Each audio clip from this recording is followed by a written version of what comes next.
Hi there. Every woodworker I've ever met would love to pass on their hobby, their craft to their children. You know, we get so much pleasure out of what we do, not only the process of doing it, but then having it in our home or being able to give it as a gift, enjoying seeing our family members or our friends use the things that we've created. But how do you pass that on to your children? Well, part of that is the passion that you have for it yourself. They see you doing it, they see you enjoying it, and children naturally want to do what they see their parents do. But then there's the flip side of that coin, and that is the danger that's associated with woodworking. People get injured doing woodworking, especially on power tools, and most especially on saws, power saws. The table saw being the #1 cause of injuries in the home workshop. Okay, well, so probably that's not the best thing to start out with. We don't want to take our kids out to our workshop and put them in front of the table saw and say, okay, cut something.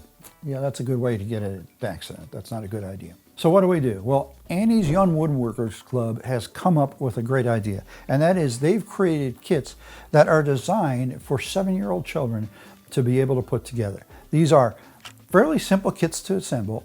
They're put together in such a way, or they're created in such a way to be simple to put together. They're themes that will interest children, and they're fun to put together. And they're not that complicated. Yet when the kids get done, they end up with something that, you know, is pretty cool to them. I mean, what kid doesn't want their own little candy machine, right? Or how about a catapult that you can throw marshmallows at your siblings with? You know, that's the type of kits they are. They're fun kits. Now, each kit comes in a colorful envelope addressed to the child, and they come monthly, and you've got beautiful full-color instructions with photographs showing how the kit goes together. And these instructions are simple. They're written in a way that a child's going to understand them. Now, they do say that these should be done under parental supervision. So you're going to be there to make sure that they get it done right. But it's done in such a way that the child can read the instructions and do it themselves. When it says, when they need nails, it tells them use the large nail. Okay. Now, the other thing about nails, they tell you right here that every nail needs a pilot hole. Now, that's a good idea. We as woodworkers need to know that. How many pieces of wood have you split driving a nail and it cracked the wood, right? So they've put pilot holes in all the parts. When you get into the kit,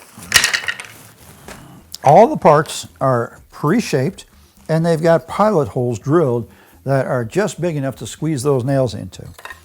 So you can put the nails in through the first part, but then you drive it into the second part. The first kit comes with a hammer, and that's actually a pretty decent little hammer. It's about an 8-ouncer. It's better than the first hammer I ever had with my first child's tool kit. And each kit comes with a tool. This is from the third kit. This is a square. It's made out of wood, and it is square. I've checked it with a known good square, and it's actually square. So the kids start building their own collection of tools while they're making these projects. When we look at these parts, you know, all the cutting is done. Here, this part is they've got a tapered here. This kit, this is the fourth kit, and this is to make a dump truck. Here, where's the picture? There's the dump truck, okay? So this is the bed of the truck. It's already pre-shaped. It narrows down for the cab, and this is the back part. I'm sorry, not dump truck, tow truck.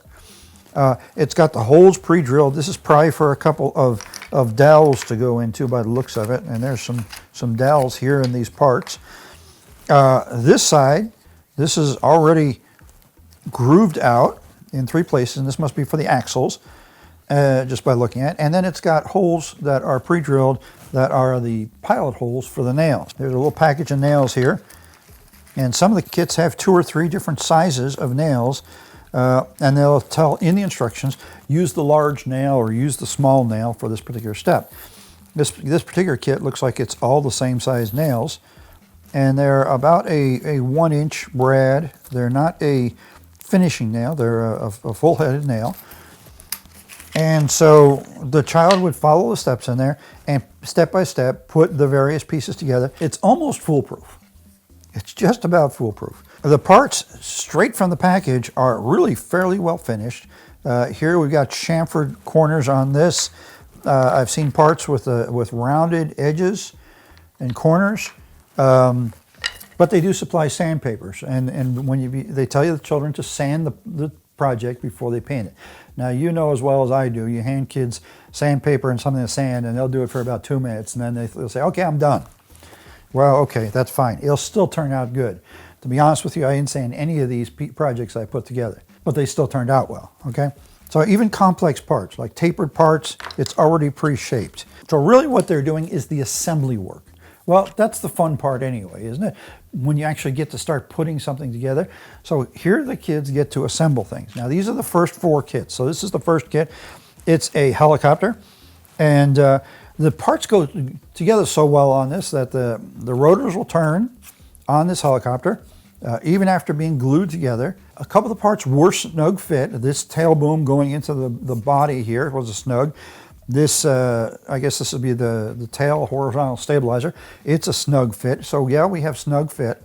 And the parts are all put together with glue, and they say to use white glue. In other words, regular Elmer's glue.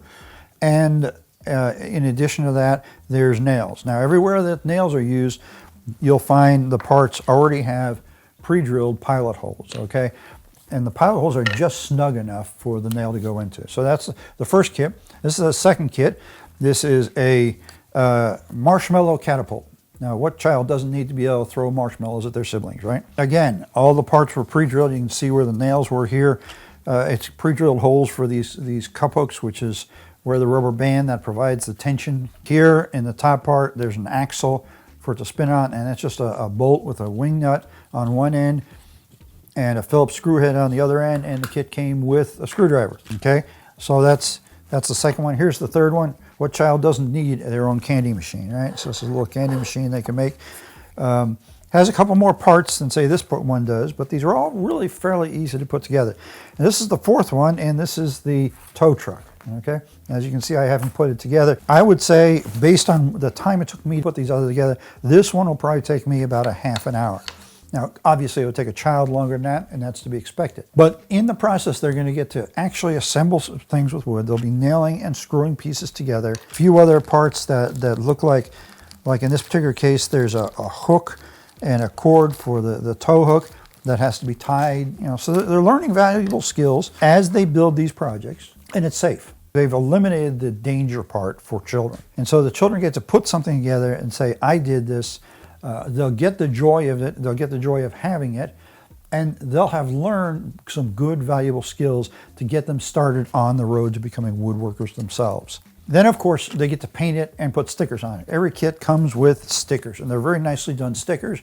As you can see, the stickers are on this little candy box here, or machine. Okay, I haven't put on these others. Here's the stickers for the truck. Full color stickers, very nicely made, and that just takes the finished project and just boosts it up a notch because it's just that much nicer with the stickers on it. It just looks as good as a toy they got in the store, you know? But it's something they made themselves, and it's made out of wood. So this is a really great way to get kids started in woodwork. I wish this had been around, actually, when my own kids were young, and I was at that point of getting them started, but that's not how we started. We started, like I said, with them tapping a nail into a piece of wood, you know, out there in the workshop.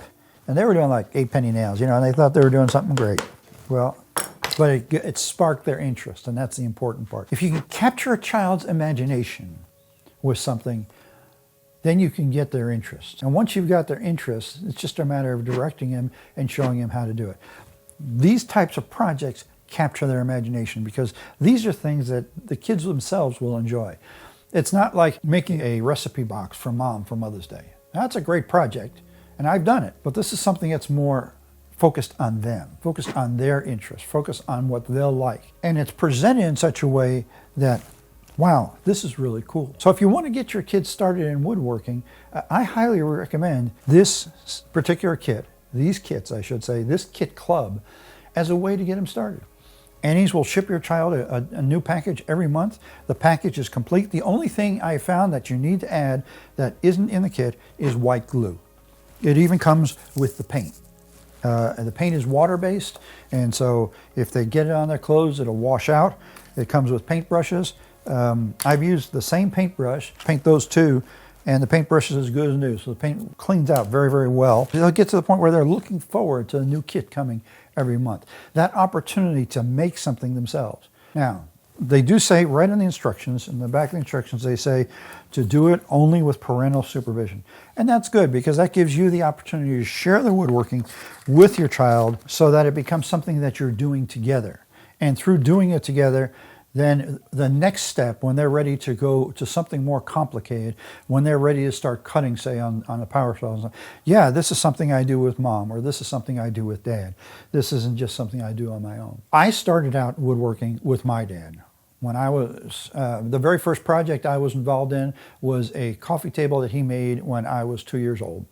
And my part of that project, as I was crawling around, no, I wasn't even 2 because I was still crawling, but my part of that project as I was crawling around the floor was to hide his screwdriver. Okay, maybe that wasn't much help. But a few years later, I was handing him tools and I was learning to use a screwdriver and a hammer, even learning to use a handsaw, which I really didn't do very well. And through the years, I did more and more things with my dad, working on various projects in his little workshop in the corner of the garage.